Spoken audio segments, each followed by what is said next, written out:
From the station working for you, this is WRTV News at 6, streaming now. A father wants to know who killed his teenage son. I'm Stephanie Wade, asking the police why it's taken over a month to find his killer. And thank you for joining us on this Monday here on WRTV News at 6. I'm Amanda Starrentino. Mark Mullins is off tonight. It is a nice evening. We've seen a mix of sun and clouds, but get ready. The humidity will return along with thunderstorm chances.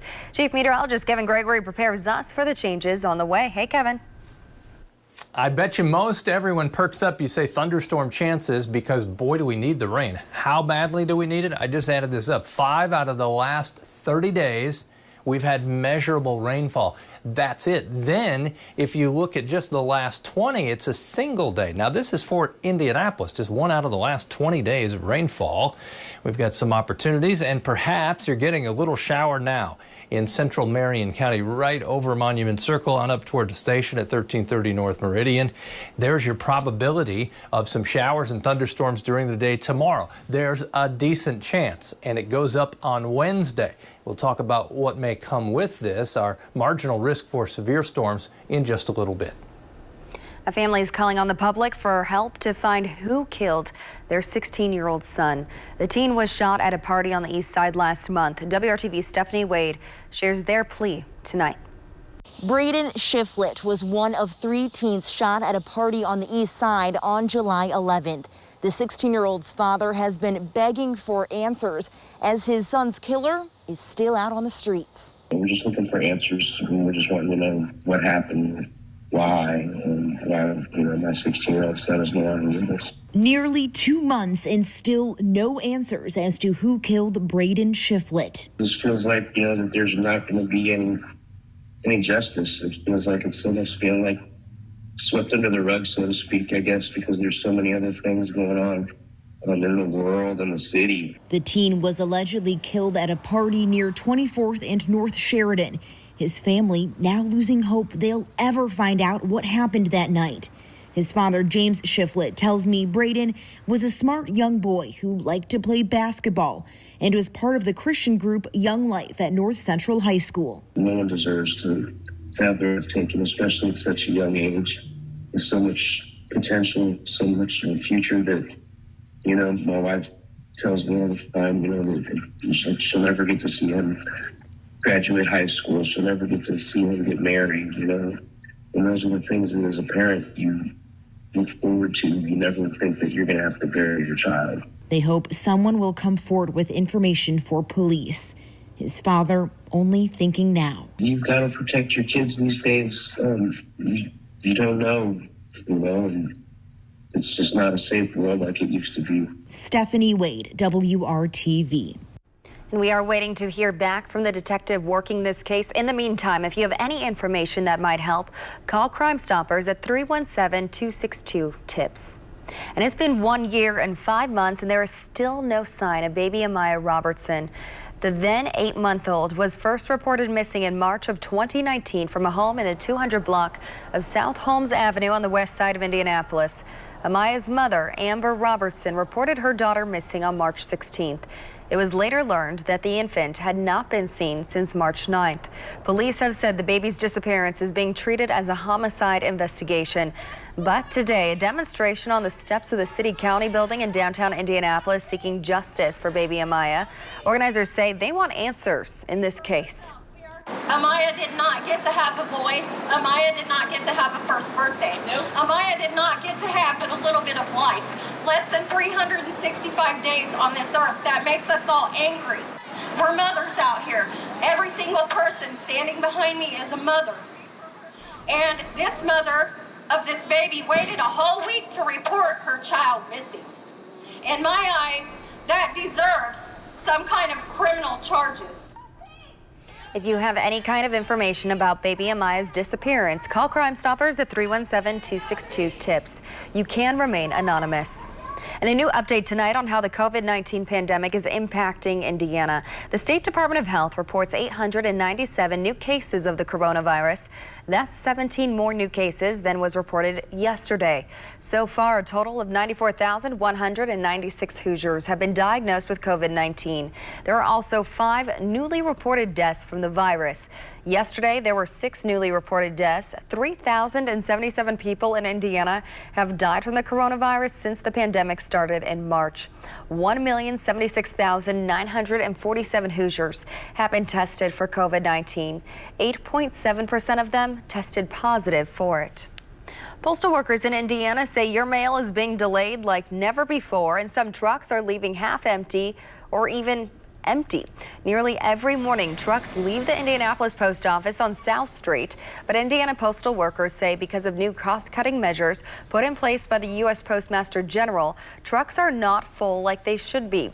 The newly appointed postmaster mandated that every truck keep to its schedule, even if it is empty. The cuts require postal trucks to leave sorting facilities by a specific time each day and are meant to improve efficiency and reduce overtime and extra trips.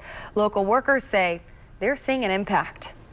Well, we've seen both, and it depends on the volumes of mail for the day. If we have a heavy volume day, that mail may not make the truck on time because they're telling us to stop the processing at a certain time.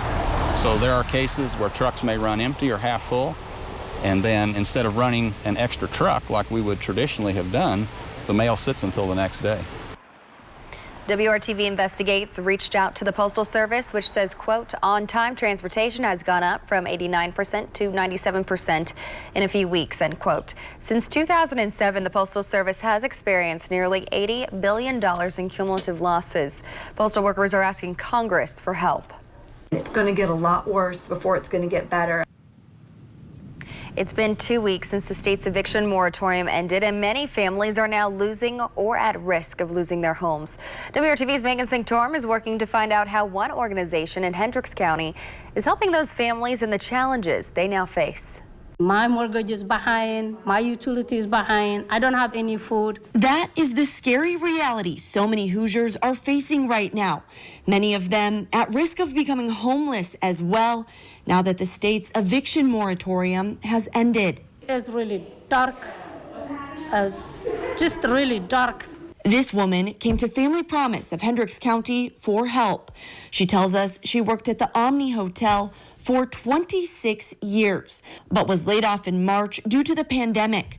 She's still waiting on unemployment benefit issues to be resolved, and she hasn't gotten a payment in 11 weeks. If I get the paid, I will not stress it out. I will not behind. I pay my mortgage, I pay my utility. But until then, she and others rely on organizations like this. Family Promise works with landlords. They provide emergency housing if a family is evicted, and they help those in need find new permanent housing. Leaders here say their work has gotten increasingly difficult, though, as certain programs end. The state also closed their rental assistance application portal. 2 months ago, we were in a place where we were scared, but at least we had a home and we had food and we had our utilities on.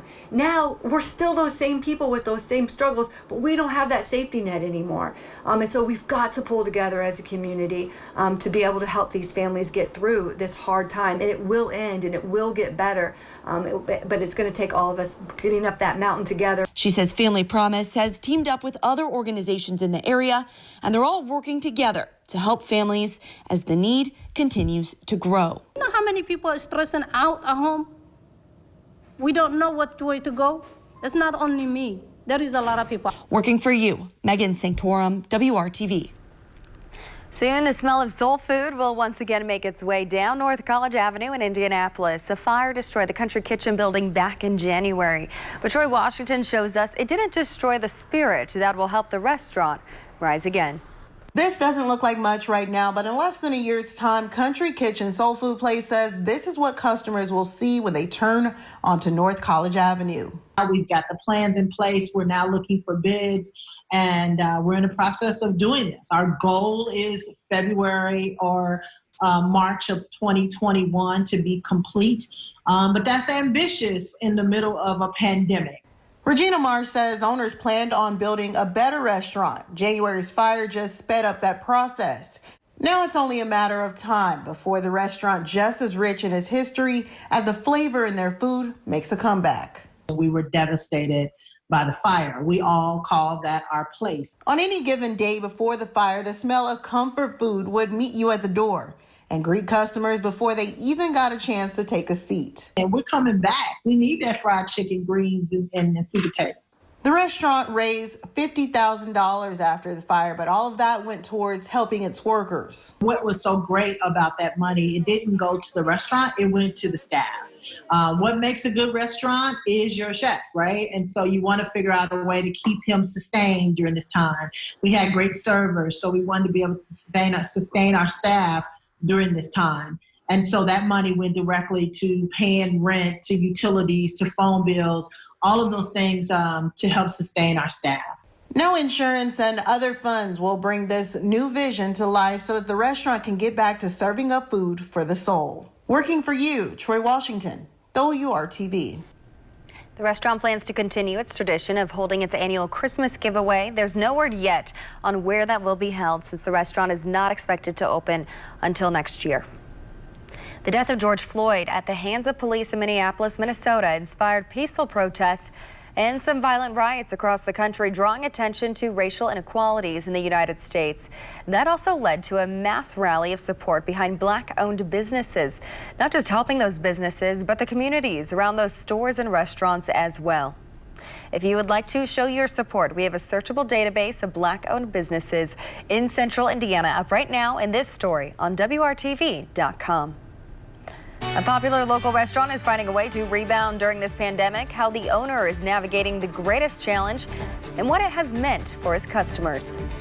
And on day first, change is underway for the Indiana Pacers. No one knows that more than Pacers president Kevin Pritchard. Zooming with the Pacers prez and how this team might look when it's all said and done, coming up in the Sports Extra Spotlight.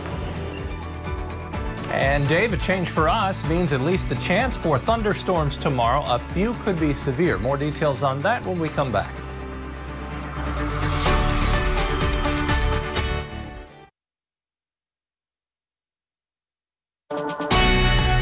From the station working for you, this is WRTV News at 6, streaming now.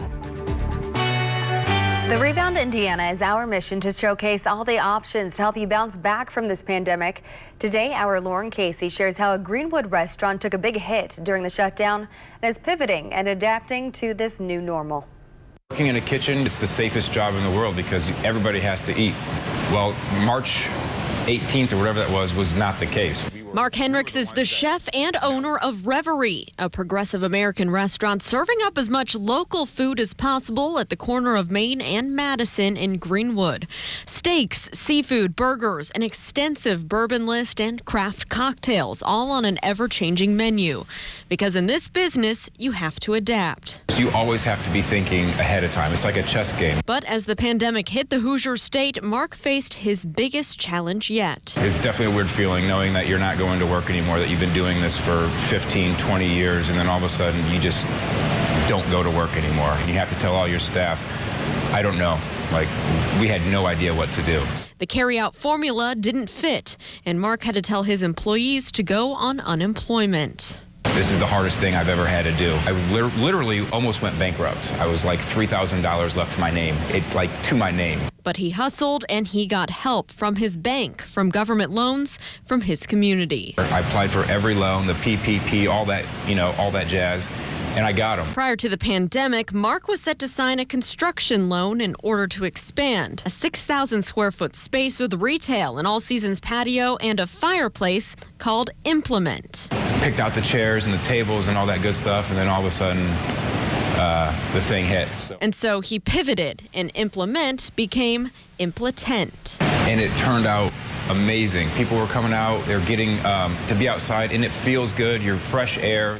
With the project now on hold, Mark took what he had, a parking lot, and created outdoor dining to help compensate for capacity restrictions inside. Impletent will help to fund Implement in the future. But for now, it's a safe space for food, live music, and a new business venture. I've been wanting to get a food truck over the past 4 years. One of those government loans also funding the new dashboard food truck and catering, an off-premise service. I was just very lucky to have that food truck on the back burner for so long in my life. Dashboard Food Truck and Catering rolls up with the linens, tents, and Revery's most popular dishes. And today, it's supplying walk-up service for Impletent. It's in the parking lot now because we're trying to learn how to use it. I've never worked on a food truck before, and it's kind of like the coolest thing I've ever. It's like my baby now. I've never experienced anything that cool before in my life, and well, a couple things, but that's on the top of the list. The hardest months of his life, forcing him to refocus, helping a longtime dream come to fruition. Would you have started the food truck and catering had COVID-19 not happened? No, I wouldn't have. Never would have done catering or the food truck thing if this didn't happen. Working for you, Lauren Casey, WRTV. And Mark tells us they are already pre-booking events for 2021, and he's hoping this truck could help cater some safe, socially distant gatherings in your own backyard. For more info on this new business, you can find this story on our website, WRTV.com/rebound. Plus, there we also have info on resources still available to help small businesses like Reverie come out on the other side of this pandemic. Now more than ever, children need access to books in their homes. WRTV is raising money to ensure kids in low-income households have those books. It's through our If You Give a Child a Book campaign. Please join us in our mission to empower children in need with the literacy tools they need to be successful in school and in life by donating to our initiative. Now through September 11th, to give, just go to WRTV.com/giveabook. Kevin. Cloudy with a chance of meatballs. That is a popular weather book with youngsters. Seen that in many libraries across central Indiana. Lots of clouds over your head now. Maybe you had a shower, probably not. Across Marion County, we've had a few light rain showers. 83 in Muncie, 80 in Indianapolis. The cloud cover will gradually break up tonight, set the stage for some patchy fog to develop. If skies clear, the wind is light, the air is moist. That's part of the recipe for the fog. Scattered thunderstorms the next 2 days. As I talked about off the top of the newscast, a very dry month. But if you look at this in total, we're still about 5 inches above average for the year. It's just a dry stretch here recently. Inside 465 in the metro area. A couple spotty showers, another down by Greenwood. Temperature trend, we bounce around a little bit, but we're generally at or below the average line. 83 is the average high.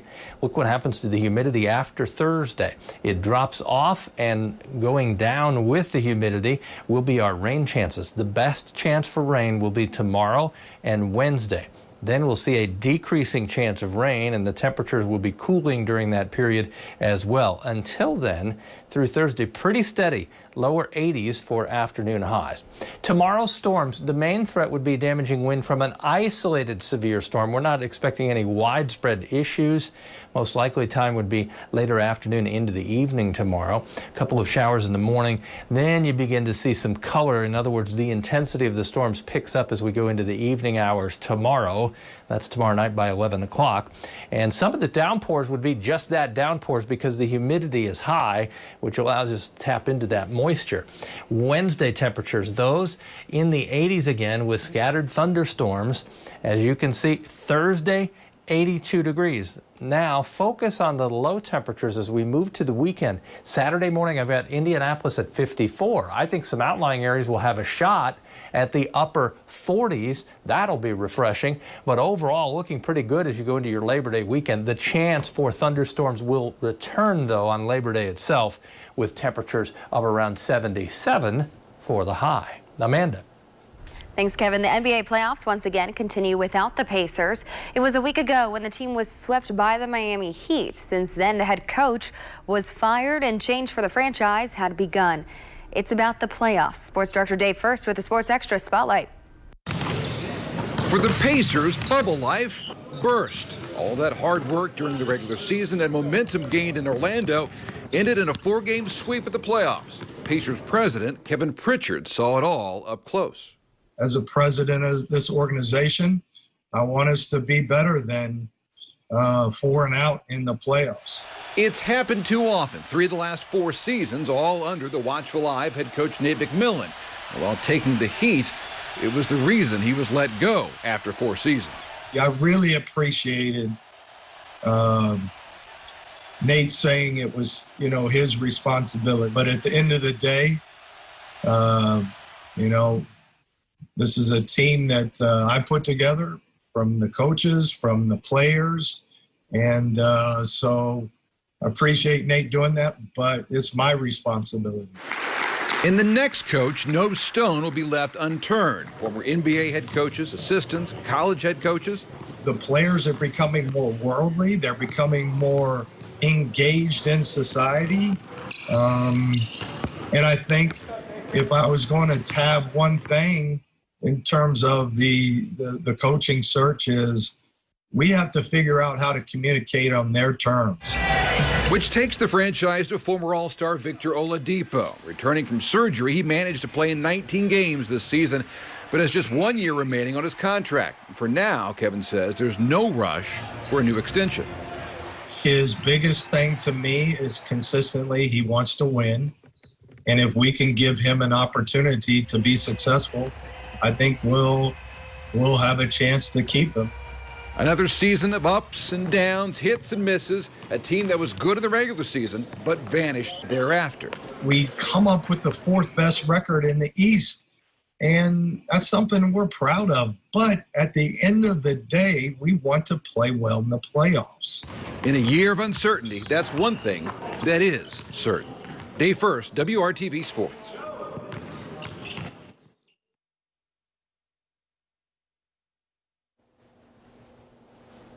Fingers crossed, tomorrow's your day. If you need a downpour, there's a chance in the afternoon into tomorrow night. Temperatures in the low 80s.